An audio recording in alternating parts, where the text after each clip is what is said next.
কৃষক সহ পাবনার ঈশ্বরদী উপজেলার দাসুরিয়া ইউনিয়ন কৃষক দলের উদ্যোগে কৃষক সমাবেশ অনুষ্ঠিত হয়েছে।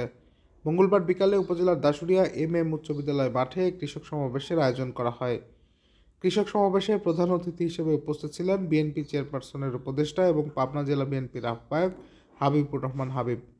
বিশেষ অতিথি ছিলেন জেলা কৃষক দলের সভাপতি আবুল হাশেম, সাধারণ সম্পাদক আসাদুজ্জামান আসিফ, দাসুরিয়া ইউনিয়ন কৃষক দলের আহ্বায়ক মহিউল ইসলামের সভাপতিত্বে অন্যান্যের মধ্যে উপজেলা কৃষক দলের আহ্বায়ক পাজুর রহমান সর্দার, সদস্য সচিব মইনুল ইসলাম সহ অঙ্গ সংগঠনের নেতাকর্মীরা উপস্থিত ছিলেন। কথা বলতে চাই এমন যারা হাবিবুর রহমান হাবিবকে দেশ নেত্রী বেগম খালেদা জিয়া যারা কামনা করে আমি আমার সংক্ষিপ্ত বক্তব্য শেষ করছি। খুব হাফেজ। বাংলাদেশ এ পর্যায়ে সংক্ষিপ্ত বক্তব্য নিয়ে আসছেন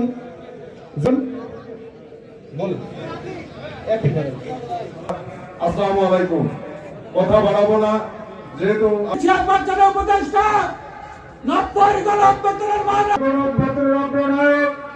পাবনা জেলা বিএনপির উপস্থিত সেই সমস্যাগুলি কেন্দ্রে পাঠিয়ে দিলে কেন্দ্রের সামনের দিকে এগিয়ে নিয়ে যাওয়া যায়, তার জন্য উপযুক্ত সেটা আপনাদের সামনে পাঠ করার কথা ছিল কৃষক দলের নেতৃবৃন্দের।